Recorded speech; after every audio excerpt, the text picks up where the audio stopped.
नमस्कार दोस्तों, मैं सुनील जाखड़। आज हम इतिहास के एक ऐसे टॉपिक के बारे में बात करेंगे जिसमें मेवाड़ और मारवाड़ के बीच के कुछ हिस्से के बारे में हमारा अध्ययन हो जाएगा। यहाँ पर क्या होता है बेटा, यहाँ पर अधिकतर कंफ्यूज हो जाता है कि कौन सा शासक पहले आएगा, कौन सा शासक बाद में आएगा, और इसी बीच एक हमारी संधि भी हो जाएगी उन शासकों के साथ ही साथ, जिस संधि का नाम है आवल बावल की संधि। संधि वैसे तो एक लाइन में हो जाती है बेटा, लेकिन उस संधि की पृष्ठभूमि से और अंत तक की बात है, हम पूरी की पूरी हम विस्तार से अध्ययन करेंगे। आप ध्यान से सुनते जाना बेटा।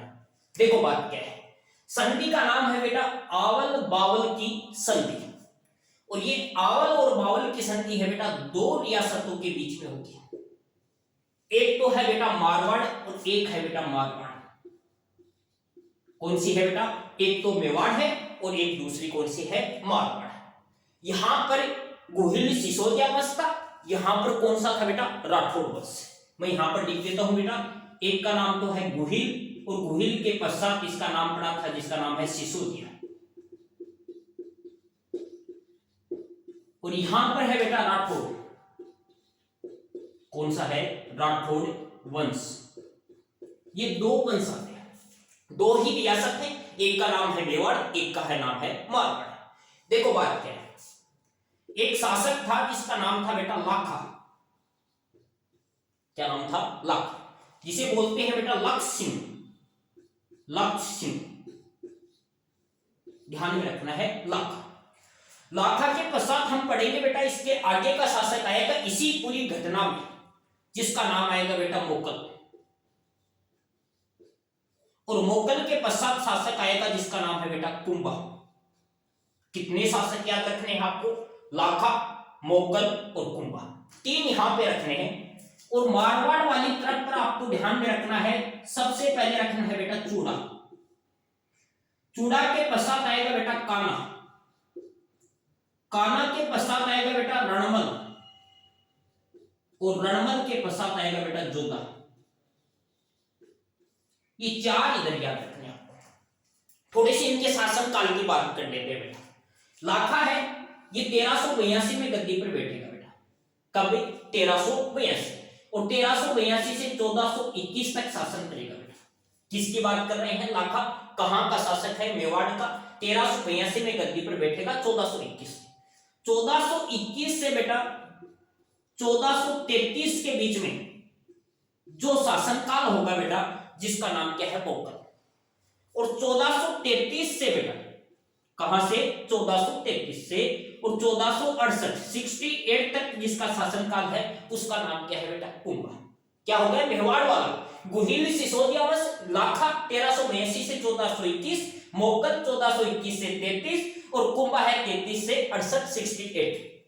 इधर चौड़ा है बेटा, ये 1384 ईस्वी से, कहां से, 1384 ईस्वी में कौन चूड़ा गद्दी पर बैठेगा, और कहां तक बेटा, 1423 ईस्वी तक, और ये 23 से 27 तक कहां है, कौन है बेटा, 23 से 27 तक काना, और उसके पश्चात गद्दी पर कौन बैठेगा बेटा, रणमल, जो 1427 में गद्दी पर बैठेगा और 1427 के बाद शासन करेगा। अब बात क्या करते हैं, हुआ क्या, ये लोग लाखा था बेटा, बड़ा सौभाग्यशाली व्यक्ति था। आप सभी ने पढ़ा होगा, लाखा के समय जावर में चांदी की खान मिली थी। पिच्छू बंजारे ने पिछोला झील का निर्माण करवाया था, वो ही सौभाग्यशाली व्यक्ति है जिसका नाम क्या है, लाखा।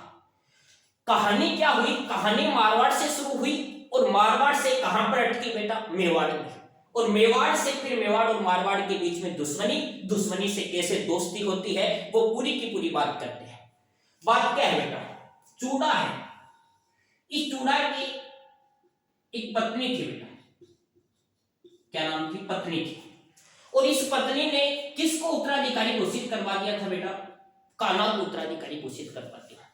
मेवाड़ या मारवाड़ कहीं पे भी राजवंशों की बात करें हम, उन राजवंशों में क्या होता है, उन राजवंशों में यह होता है कि अधिकांश राजा सुंदर पत्नी के प्रभाव में रहते थे बेटा, और राजा ही क्या रहते हैं बेटा, आज हम भी रहते हैं सुंदरता के प्रभाव में। एक सुंदरता ही तो प्रेम का मंत्र है बेटा, उसके प्रभाव में पूरी दुनिया रहती है। तो पत्नी के प्रभाव में और प्रभाव में आकर अपने छोटे पुत्र है जिसका नाम था कान्हा, उस कान्हा को उत्तराधिकारी घोषित करवा दिया। अब कान्हा को उत्तराधिकारी घोषित करवाया, बड़ा पुत्र कौन था बेटा? रणमल। रणमल नाराज हुआ और नाराज होकर किसके दरबार में आ गया बेटा? लाखा के दरबार में आ गया। क्या दोबारा सुनना बेटा बात क्या हो रही है, किसकी बात कर रहे हैं? चूड़ा। चूड़ा अपनी पत्नी के प्रभाव में आकर छोटे पुत्र कान्हा को उत्तराधिकारी घोषित किया। तो बड़ा पुत्र रणमल किसके दरबार में आ गया? लाखा के दरबार में। इस रणमल की एक बहन थी बेटा जिसका नाम था हंसाबाई। क्या नाम था? हंसाबाई। अब ये मेवाड़ में अपना प्रभुत्व जमाने के लिए, कोई भी शासक हो अपना प्रभुत्व जमाने के लिए, जैसे हम बात करते हैं मुगलों के साथ राजपूतों के समत, तो अधिकांश प्रभुत्व जमाने के लिए क्या करते थे? एक राजा दूसरे राजा के साथ अपनी बहन पुत्री का विवाह कर देता था।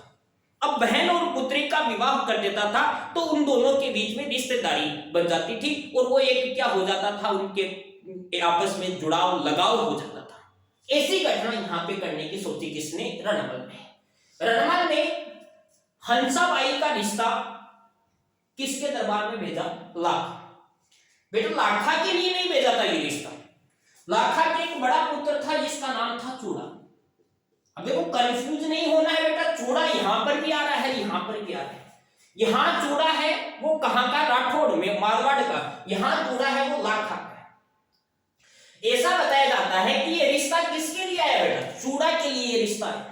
अब चूड़ा के लिए ये रिश्ता आया तो लाखा ने मजाक में ऐसा बोलते हैं कि ऐसा कह दिया कि रिश्ते तो नौजवानों के लिए आते हैं, बुढ़ापे में कौन रिश्ता लेके आता है।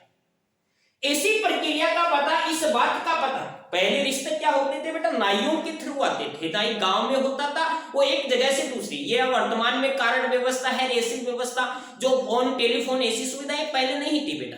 तो क्या है, ये बात का पता किसको चला? रणमल को चला।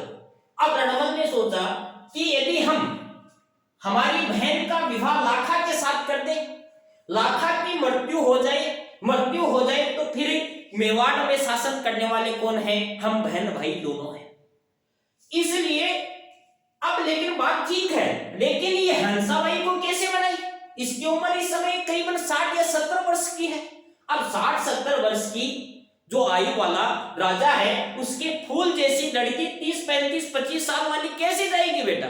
तो हंसाबाई को कहा कि देख बहन, तू शादी कर ले, लाखा है थोड़ा दिनों का, ये चला गया, उसके पश्चात हम दोनों भाई बहन।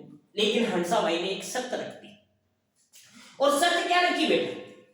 शर्त ये रखी कि हंसाबाई और लाखा का विवाह, हमारा दोनों का विवाह तो हो जाएगा, लेकिन हम दोनों से जिस पुत्र की प्राप्ति होगी वो ही मेवाड़ की गद्दी पर बैठेगा बेटा। दोबारा सुनना, क्या शर्त है? हंसाबाई और लाखा, हंसाबाई लाखा से शादी करने के लिए तैयार है, लेकिन तैयार तो है बेटा, लेकिन करना क्या है कि हम दोनों से जिस पुत्र की प्राप्ति होगी वो ही मेवाड़ पे गद्दी पर बैठेगा। ऐसी समस्या एक और भी आई थी, जैसे आमेर में भी आई थी, देवारी समझौता हुआ था, उस समय भी चंद्र कुंवरी के बारे में अमर सिंह ने यही शर्त रखी थी सवाई जय सिंह के पास कि इन दोनों से पुत्र होगा वही मेवाड़ की गद्दी पर बैठेगा। उसके पश्चात वहां पर ईश्वरी सिंह और माधो सिंह के बीच उत्तराधिकारी युद्ध भी लड़े गए थे। ठीक है, ये शर्त कहां पर आ गई बेटा? लाखा के पास, कि हंसाबाई ब्याह के लिए राजी हो गई है। बेटा मन में लड्डू फूटा, लेकिन लड्डू तो फूट गया है बेटा, लेकिन ये चूड़ा को कैसे बनाए? क्योंकि उत्तराधिकारी नियम के अनुसार बड़ा पुत्र हमेशा गद्दी पर बैठता है। अब क्या होगा? ये तो ठीक है, ये शर्त कौन सा? ये लाखा ने कहा सभी शर्तें मंजूर हैं, अब तो विवाह की तैयारी करो। अब 70 साल की उम्र में शादी हो रहा है, कौन खुश नहीं होगा? तो ये लाखा किसके पास था? चूड़ा के पास गया। चूड़ा के पास गया और चूड़ा को पूछा है क्या कर रहा है? तो इनको सो रहा हूं। इनको देख बेटा, ये तेरे कारण मेरे बहुत बड़ी समस्या हो गई है। इनको क्या हो गई है? इनको तेरा तो हो रहा नहीं है, रिश्ता तेरे लिए आया लेकिन वो रिश्ता मेरे में कन्वर्ट हो गया है। तेरा तो हो रहा नहीं है और तेरे कारण मैं बीच में पिसा जा रहा हूं। तो इनको बताओ पापा जी मेरे को क्या करना पड़ेगा? इनको अभी तेरे को गद्दी पर नहीं बैठ सकता, तो इसने प्रतिज्ञा ली कि जब तक जीवित रहूंगा तब तक मेवाड़ की गद्दी पर नहीं बैठूंगा। इसलिए चूड़ा को मेवाड़ का विषम पितामह कहा जाता है। याद रखना है, महत्वपूर्ण प्रश्न है। मेवाड़ का विषम पिता किसे कहा जाता है? चूड़ा को। दोनों की शादी हुई, शादी के पश्चात बेटा एक पुत्र की प्राप्ति हुई जिसका नाम क्या था? मोक्कल। ऐसा नहीं है शादी के दूसरे दिन ही पुत्र की प्राप्ति, समय लगता है हर चीज में बेटा। पुत्र की प्राप्ति हुई मोक्कल और लाखा की मृत्यु हुई। गद्दी पर कौन बैठा? मोक्कल। छोटा था, अल्पवयस्क था, तो इसका संरक्षण किसके संरक्षण में कार्य कर रहा था? चूड़ा के संरक्षण में कार्य कर रहा था। लेकिन हंसाबाई हमेशा चूड़ा को संदेह की दृष्टि से देखती थी।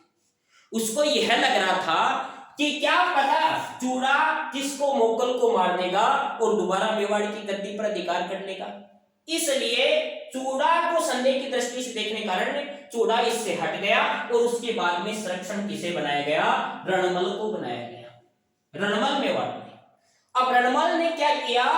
ज्यादातर मेवाड़ में राठौरों का वर्चस्व स्थापित किया। मेवाड़ के अच्छे अच्छे सरदार थे, राघव देव जैसे सरदारों को इसने मार के दिया। इस कारण इससे जनता क्या करने लगी? घृणा करने लगी। परंतु मोक्कल की चाचा और मेरा नामक दो भाइयों ने क्या कर दी बेटा? हत्या कर दी। अब गद्दी पर कौन बैठेगा बेटा? कुंभा। कौन गद्दी पर बैठेगा? कुंभा। अब कुंभा गद्दी पर बैठा। देखो 1421 से 33 में कुंभा गद्दी पर बैठा और इधर कौन आ गया है बेटा? मारवाड़ की शक्ति पर कौन आ गया है? रणमल आ गया इधर की तरफ।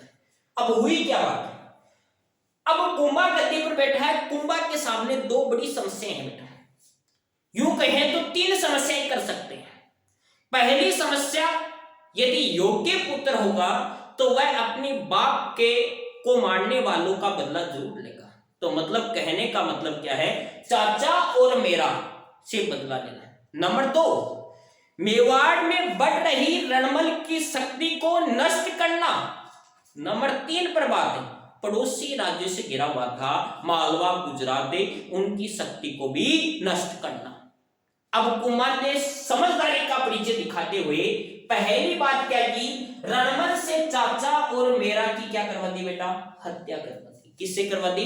रणमल से चाचा और मेरा की हत्या करवा दी। अब बच्चा कौन बेटा? मेन समस्या है वो तो क्या है? रणमल तो है कि। अब क्या हुआ? रणमल है बेटा भारमली नामक दासी से प्रेम किया करता था बेटा। भारमली नामक दासी से क्या किया करता था? प्रेम किया करता था। लेकिन यह प्रेम बेटा एक तरफा था। यह प्रेम क्या था? एक तरफा था।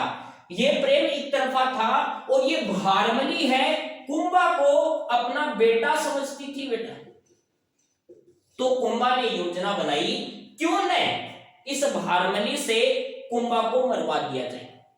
और एक दिन सही समय आने पर कुंभा द्वारा भारमली, कुंभा ने क्या किया? भारमली से रणमल को क्या दिवा दिया बेटा?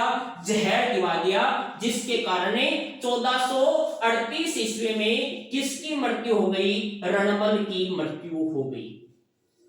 ध्यान से सुनना बेटा, प्यार में धोखा खा गया इंसान। कुछ इस तरह से जिंदगी में सुनना, कुछ इस तरह से जिंदगी को मैंने आसान कर दिया। कुछ इस तरह जिंदगी को मैंने आसान कर दिया। भूलकर तेरी बेवफाई को मैंने तहनाई से प्यार कर लिया। ये किससे संबंधित बात हुई बेटा? यहां से संबंधित बात। अब बात क्या है बेटा? जोधा है। ये जोधा किसके दरबार में बेटा था? ये हम मेवाड़ में कुंभा के दरबार में था। और जोधा की एक रणमल की पत्नी थी जिसका नाम था कोडमदेव। क्या नाम था बेटा? कोडमदेव। तब कोडमदेव ने कहा था, भाग्यो जा तो भाग जा, जो दिया तारो बाप रणमलियो तो मारे गयो। और जोधा भाग गया यहां से और कोडमदेव भी चली गई। उसके पश्चात ऐसा बताया जाता है, किसने? हंसाबाई। किसने बेटा? हंसाबाई ने क्या करवाया? हंसाबाई किसकी? जोधा की तो भुआ जी थी और कुंभा की दादी थी। इन दोनों ने किस किसके बीच? कुंभा और किसके बीच? जोधा। किसके बीच बेटा? कुंभा वह जोधा के बीच एक संधि कराई, जिसे इतिहास में क्या कहा जाता है? आवल बावल की संधि कहा जाता है, जिसमें सीमा का निर्धारण किया गया था। वो कौन सी थी बेटा? सोजते पाली। सोजत पाली का एक साइड का हिस्सा किसके में? कुंभा, एक साइड में कुंसवा है किसके में? जोधा की। इस प्रकार ये आवल बावल की संधि हुई। ध्यान में रखना है, आवल बावल की संधि किसने? हंसाबाई ने इन दोनों के मध्य करवाई थी। फिर दोनों एक दूसरे के अच्छे रिश्ते बनाने के लिए जोधा ने अपनी पुत्री, जोधा ने क्या किया? अपनी पुत्री का नाम था बेटा श्रृंगार देवी। श्रृंगार देवी का विवाह कुंभा के बड़े पुत्र रायमल से कर दिया। रायमल से कर दिया, जिसकी जानकारी हमें गोसुंडी बावड़ी में लगे शिलालेख से मिलती है। गोसुंडी बावड़ी में लगे शिलालेख से मिलती है। इस प्रकार आपकी आवल बावल की संधि क्या हो जाती है बेटा? समाप्त हो जाती है। आगे एक से एक बढ़कर ऐसे ही वीडियो इस चैनल के माध्यम से लाए जाएंगे। कृपया ध्यान से सुने और कमेंट बॉक्स में अपनी राय जरूर बताएं। जय हिंद, जय भारत।